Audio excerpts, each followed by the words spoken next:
ఈ రాష్ట్రంలో దీపావళి పండుగకు ఎంతమంది సేల్ అయింది అనేది నేను అడగాలనుకుంటున్నాను.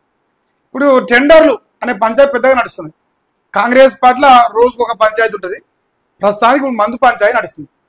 ఈ మందు పంచాయతీలో తనుకుంటారు వాళ్ళకి వాళ్ళే, అరే నువ్వెక్కువనా నేను ఎక్కువనా, నా మాట తెలుతుందా నీ మాట తెలుతుందా, నన్ను కావాలి నువ్వెట్లా చేస్తావు అని వాళ్ళ కాంగ్రెస్ పార్టీలో వాళ్ళే తనుకుంటారు. మరి నిన్న దసరా పండుగ నాడు సేల్స్ గురించి రాశారు. మరి దీపావళి పండుగ కూడా ఏం సేల్స్ అయినాయి, ఎంత ఆదాయం వచ్చింది, ప్రభుత్వానికి ఏం వచ్చింది, ఎంత వచ్చింది చెప్పాలి కదా. కానీ ఎక్కడ ఆయన చెప్పలేదు. రేపు పొద్దుగాల ఏమని చెప్తారో చూడాలి. మరి ఈ రాష్ట్రంలో టెండర్లు 18వ తారీఖు నుంచి 23వ తారీఖు ఎక్స్చేంజ్ చేశారు. దేనికి ఎక్స్చేంజ్ చేశారంటే ప్రధానంగా ఆదాయం కావాలని, ఇంకా 86,000 అప్లికేషన్లు వచ్చినాయని, 1,00,000 దాటాలని చెప్పేసి రేవంత్ అన్న చాలా పకడ్బందీగా ప్రయత్నం చేస్తుండు. కానీ అనుకున్నంత మోతాదులో అది వర్కౌట్ కాకపోయినా సరే ముండిపోగల పోతాడు, దాన్ని ఏదో ప్రయత్నం చేస్తున్నాడు.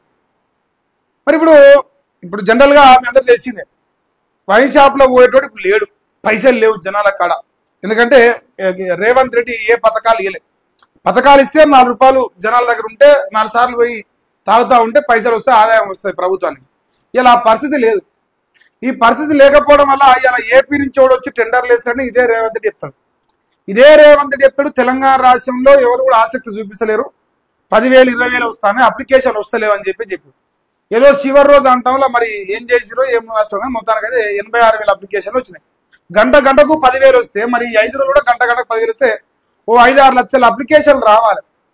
కానీ ఆ అప్లికేషన్ రావట్లేవు. అప్లికేషన్ రాకనే ఇప్పటికే రేవంత్ అన్న గోసదిస్తానని ఆయన అంటే ఇంకో కొత్త పంచాయతీ మోపైంది.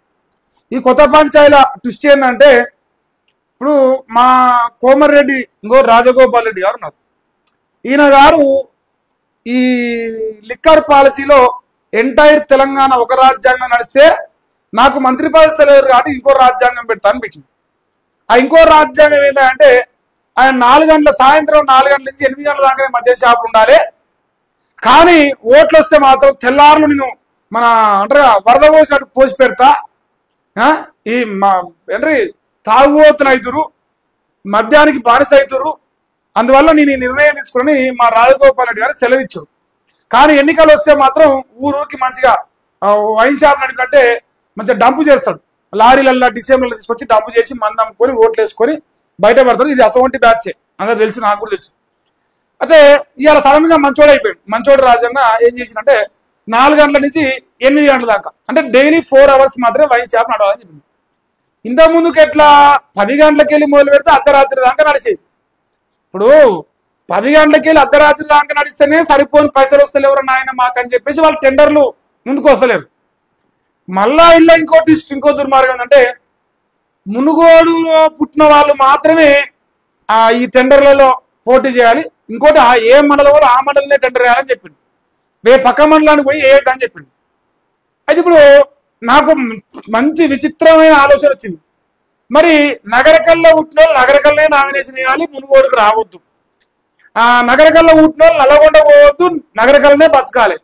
ఎక్కడ బతుకోడు అక్కడనే బతకాలన్నప్పుడు మరి మా రాజన్న గారు వాస్తవానికి నా స్థానికులు కాదు, స్థానికేతాడు. ఇప్పుడు ఏ మండలంలో పుట్టినాడు ఆనే టెండర్ వేయాలి, ఆనే సంపాదించుకోవాలి, ఆనే బతకాలి కదా వైన్ షాప్ విషయంలో.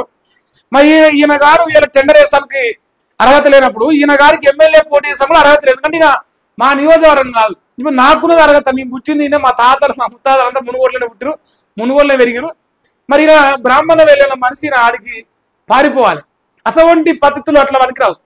ఇప్పుడు ఈయన ఎలక్షన్లప్పుడు మందు వచ్చేటప్పుడు 4 గంటల నుంచి 8 గంటల దాకా పనికిరాదు. ఈయనే డిసిషన్లు తీసుకొచ్చి మందు సప్లై చేసి ఓట్లు వేసుకుంటాడు. ఈయనే పైసలు వంచి ఎలక్షన్లు గెలుస్తాడు, మళ్ళీ పైసలు వంచొద్దు అంటాడు. ఈయన గారే స్థానికేతడు అయితే ఈయన గారే ఏ నుంచో వచ్చి బతుకొస్తాడు, వలసవాది లెక్క మా కాడికి మాకు వచ్చి నిధులు చెప్తాడు. ఇట్లే ఉంటాయి మా సారి.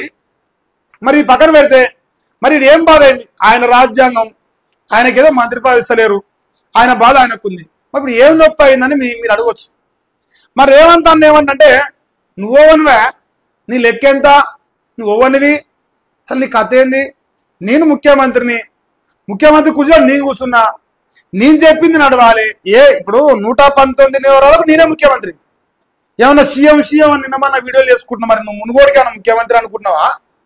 నువ్వు కూడా ఈ 119లో నువ్వు ఒకనివేను, నువ్వేమో పొడుగు కాదు, ఇది నువ్వు గమనించాలని చెప్పేసి మా రేవంత్ అని ఇలా ఒక మంచి విషయం చెప్తాం. సో అంతా ఒకటే రాజ్యాంగం, అందరికీ ఒకటే పాలసీ. అంతా ఒకటే రాజ్యాంగం, అందరికీ ఒకటే పాలసీ. నేనే ముఖ్యమంత్రిని, మునుగోడు కూడా నేనే ముఖ్యమంత్రి, కాబట్టి నేను చెప్పిందే నడవాలి. నాకు వైన్ షాప్లకు పైసలు కావాలి. నువ్వు ఇలా నా మీద తిడుతో నువ్వు వద్దంటే ఆ టెండర్ అయిపోతే పైసలు రావు. పైసలు రాకపోతే మన అక్కడ గల్లపెట్టి లేదు, చిప్ప తప్ప ఏమీ గతి లేదు. మరి అసవంటి పరిస్థితులలో ఎట్టి పరిస్థితుల్లో నేను మాత్రం టెండర్లు తీసుకుంటా, మీరేం భయపడాల్సిన పని లేదు, అందరూ నా కాడికే రారంటున్నారు. సో ఇది ఇలా ఫస్ట్ పంచాయతీ. చాలా పంచాయతీలు ఉన్నాయి, ఒక పంచాయతీ తర్వాత ఒక పంచాయతీ మాట్లాడతాం. ఈ పంచాయతీలో ముచ్చట ఏంటంటే కాంగ్రెస్ లో గుద్దులాట, ఎవరెవరు అనుకుంటారు. మరి ఎవరెవరు అనుకుంటారు ఏంటనేది చెప్తా, వివరంగా మాట్లాడదాం. ఇది మా రాజన్న గారి రాజ్యాంగంలో ఫస్ట్ లొల్లి. ఈ లొల్లి ఏంటంటే మునుగోడులో సొంత రూల్స్ నడవని చెప్పేసి అంటున్నారు. అంటే 119 కాన్స్టిట్యుయెన్సీస్ ఉన్నాయి ఈ తెలంగాణలో. అక్కడ ఎక్కడా కూడా ఆ నియోజకవర్గంలో టెండర్ వేయాలనేది లేదు, వైన్ షాపుల విషయంలో లేదు. అదే రకంగా ఈ 4 గంటల నుంచే 8 గంటల దాకా నడపాలనేది లేదు. ఎందుకంటే రేవంత్ అన్నకు పైసలు కావాలి. ఎవరన్నా నన్ను చావని, ఎవరన్నా ఏట్ల పడిపోని, ప్రభుత్వం నడవాలంటే పైసలు లేవు. నన్ను కోసుకొని తిన్నా లేవు, ఏం చేస్తారు? నన్ను ఏం చేయలేరు కదా. సో అందువల్ల రేవంత్ అన్న గారు 119 ఒకటే ఉండాలి. ఇక నీకు సొంత రూల్స్ నడవే అంటుడు. మీ అన్న ఆర్ఎండ్బి మినిస్టర్, ఎక్సైజ్ శాఖ మినిస్టర్ కాదంటూ ఇండైరెక్ట్ గా. మీ అన్నగారు వెంకరెడ్డి గారు ఆర్ఎండ్బి మినిస్టర్, ఎక్సైజ్ మినిస్టర్ కాదు.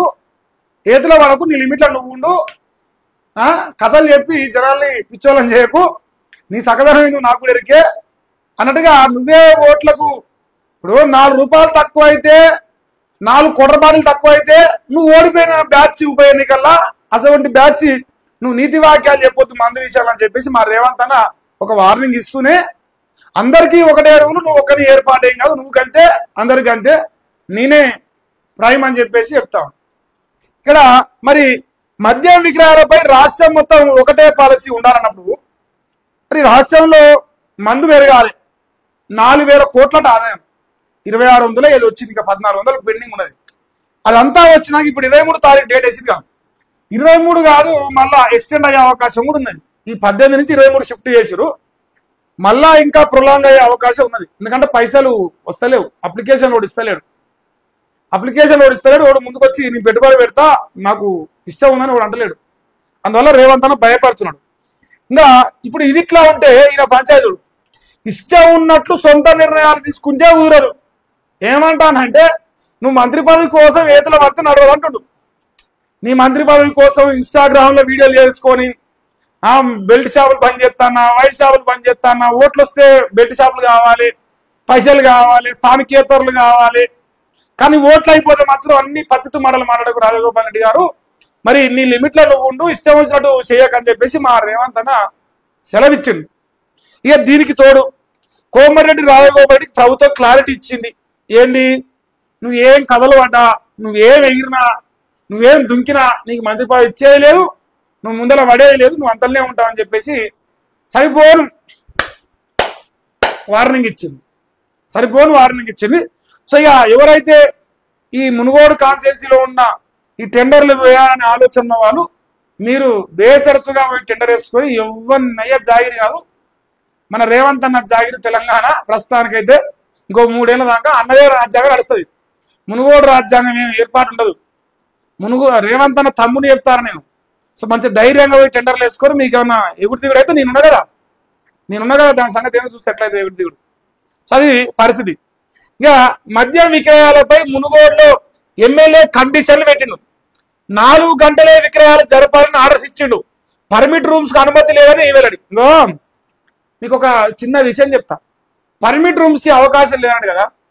ఈయన గారు ఎట్లుంటదంటే, ఈయన గారి బై ఎలక్షన్లో కానీ, ఈయన గారు జనరల్ ఎలక్షన్లో కానీ, ఇగో ఈ నుంచి ఈడికి 1 కిలోమీటర్, ఈ నుంచి ఈడికి 1 కిలోమీటర్, ఈ నుంచి ఈడికి 1 కిలోమీటర్, ఈ నుంచి ఈడికి 1/2 కిలోమీటరే. ఇట్టా అంటారా బాండవాలు పెట్టి, దాని పేరేమంటారు బాండవాలు అంటారా, జనం గుంపు ఈడో 10, ఈడో 10, ఈడో 10, ఈడో 10 ఇట్లా పెట్టి 10, 10, 10, 10, 20, 20 కూసబెట్టి ఇక తేపోరియా గోదాములోకి వెళ్ళి చేరి ఊరికి గోదాము ఉంటుంది. ఎలక్షన్లు వస్తే ఈయన గారి గోదాము ఊరుకుంటది. నాకు తెలుసు కదా, నేను పంచలేదా, నీ మందు పంచలేదా, పైసలు పంచలేదా, బై ఎలక్షన్ నేను చూడలేదా, నీ సకదానం నాకు తెలియదా? ప్రతి కిలోమీటర్ గ్యాప్ లా ఒకటే ఊర్లో 10 గుంపులు, ఈ మూలకు ఆమె ఉత్తరం దక్షిణం తూర్పు పడమర ఇట్లా 4 మూలలకు 4 రకాల గుంపులు పెట్టి తాపుకుంటా ఆ ఓట్లలో గెలవాలని చూసే బ్యాచ్. అంత పెద్ద ప్రజానాయకుడు జిందగీలో పైసలు లేకపోతే ఓడిపోయిన చరిత్ర, మందు వంచకపోతే ఓడిపోయిన చరిత్ర. ఈయన గారు నీతి వాక్యాలు వలుపుతారు మాకు. ఓ అత్తట రోజు గోడలు దుంకుతాందంట, అత్తను చూసట కోడలు కూడా గోడలు దుంకిందట. లేదు అట్లా కాదు, గోడలు దుంకొద్దు కోడలు అంటే ఫస్ట్ నువ్వు నీ సకదానం మీద చూసుకో అత్త అని చెప్పిందంట కోడలమ్మ. రాజగోపాల్ రెడ్డి గారి సామెత మీకు కరెక్ట్గా అర్థమవుతుంది. అంటే మీరు నా అంత చదువుకురో మరి నాకంటే ఎక్కువ చదువుకురో నాకు తెలియదు, మీ అన్నగారు అయితే చదువుకోవాలనే విషయం తెలుసు. కానీ సో ఏదైనా మీరు గమనించాలంటే మన పాలసీలు, మన పర్మిట్ రూల్ అంటున్నావుగా, పర్మిట్ రూలు ఊరుకో 5 పెడతాడు ఈయన గారు. ఎలక్షన్లు వస్తే గోదావరి లెక్క ఊరుకో 5. తాగాలి, ఇంకంతే మీరు తాగాలి, సాహనం తాగాలి, ఓటు మాత్రం నాకు రావాలి అంతే. ఇంకా తర్వాత పేదల పెన్నిది, పేదల కోసం పుట్టిన, పేదల కోసమే చేసిన, నా సర్వస్వం పేదలు పోస్తే రాముడి సీత బదులు పేదలు వెళ్తారంటే కథలు చెప్తాడు. ఇట మంది వెళ్తుంది, లేదంటే పైసలు వెళ్తాయి. అదే ఆయన అసలు చరిత్ర నాకు తెలుసు కదా. 4 ఊర్లకు పైసలు అంతా పోతే 10,000 ఓటుతో ఓడిపోయిన బ్యాచ్ మనది. పర్మిట్ రూల గురించి మాట్లాడతాను నేను. ఇంకో ఎమ్మెల్యే వాకిలతో టెండర్లు వేసేందుకు కొందరు వెనకంజే వేస్తారు. ఎందుకు వేయరు? ఇప్పుడు నా సౌందర్యకి భయం అవుతుంది. ఇప్పుడు నేను ఇప్పటికే రాష్ట్రం ఆగమైంది, అమ్మ ఏదో పాటు మా అన్న బాధపడుతున్నాను, 3 లక్షలు ఇచ్చి టెండర్ వేసి అనుకోరు, అది రాత భావన నాకు వచ్చింది అనుకోరు. ఇప్పుడు ఇజవంటే ఆయన పానకంలో ఇప్పుడు లెక్క కాలాల కట్టబెట్టి చేస్తే ఇప్పటికే మా రేవంత్ అన్నకు ఆదాయం లేదు, బాధపడుతున్నాడు, నేను టెండర్ వేస్తుంది. ఇప్పుడు నాకు ఆదాయం లేకుండా సరే ఇప్పుడు రేవంత్ అన్నకి ఏడిచి వస్తాయి పైసలు? నేను 4 కోటర్లో 4 ఫుల్ బాటిల్ అమ్ముకుంటే కదా నాకు పైసలు వచ్చి రేవంత్ అన్న ట్యాక్స్ కడితే రేవంత్ అన్న ఇందిరమ్మ రాజ్యాన్ని గురి ఇచ్చేది. నాకే ఈ గింజలు గదిలేవు, ఆయనకే విక్కిద్దు నేను. సో అట్లాంటి పరిస్థితి ఉంటది. ఇప్పుడు ఇక మరి భయపడద్దు, షాపులకు దరఖాస్తు వేసుకోండి అని సర్కారు భరోసా ఇస్తుంది. రేవంత్ రెడ్డి తమ్ముడు చెప్తానా, నేను కూడా చెప్తానా, మీరు బాజాబ్తా టెండర్ వేసుకోరి. ఈ మండలం ఓడు, ఆ మండలంలో, ఆ మండలం ఓడు, ఈ మండలంలో, ఏ మండలం వేసుకోరి. టెండర్లలో కూడా ఏమో అవకతవకలు జరిగినా, టెండర్లలో కాంగ్రెస్ నాయకులకు ఎట్టెట్ట వస్తాయో తెలిసినా ఇంకో చర్చ జరుగుతుంది మా మునుగోట్ల. ఇదంతా రాయబట్టి బెదిరి పెట్టేది ఎందుకంటే ఇంకో అక్కడ నాకు ఒక చిన్నది వినిపించింది, అది ఎంతవరకు వాస్తవం తెలియదు. టెండర్ నీకు వస్తాయిరా, బాధ్యత నాది. టెండర్ వచ్చిన తర్వాత ఆ నియోజకవర్గంలో ఎలక్షన్ నువ్వే చూసుకోవాలి. ఇట్లాంటి రూల్స్ తోని మన రాజన్న గారు అన్ని సిలికా పలుకులు, సిలికా జోస్యాలు చెప్తున్నారని నాకు తెలిసింది. ఇప్పుడు సపోజ్ మునుగోడు కాన్స్టిట్యున్సీలో మునుగోడు మండలం ఉన్నది. ఆ మండలంలో నీకు వస్తాయిరా టెండరు, వచ్చిన తర్వాత ఈ స్థానిక ఎలక్షన్ మొత్తం నీదే పెట్టుబడి.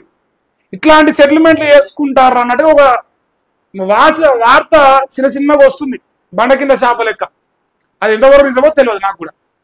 ఇటువంటి చరిత్ర కలిగిన వ్యక్తులు మరి ఏం చేస్తారు, ఎట పోతారో పక్కన పెడితే వైస్ టెండర్లు బాజాబ్తా వేసుకోవచ్చు, వేసుకొని మీరు మరి టెండర్లు కొట్టుకోవచ్చు. ఇది ఈయన లొల్లి, రేవంతాలు రాజాలు లొల్లి. ఇందులో జనాలు ఆగమాగం. కానీ ఈ పంచాయతీ రెగ్యులర్ నడుస్తాయి. ఈయన ఎగిరినా, దుంకినా, పొర్రినా అడ్డం నిలువ పడుకొని నాకు మంత్రి పదవి, home minister, education minister, CM, ఇంకా బొయ్యం, ఇంకా ఏదన్నా జాంతానే దేకకొరియా అంటున్నాడు. అంతే సింపుల్ గా రేవంత్ అన్న దేకకొరియా మొత్తుకుంటున్నాడు. దేకకొరియా ఇంకంతే, ఆయన ఇష్టం, ఆయన సావు, ఆయన సావని అని చెప్పేసి వదిలేసిరాలు. ఇప్పుడు ఊర్లలో వదిలేస్తున్నారు, ఇళ్లలో అంటే వదిలేసారు. ఇది ఒక పంచాయతీ. ఈ పంచాయతీ ఇప్పుడు అందరికీ తెలిసిన విషయమే, కొత్తగా ఏం కాదు.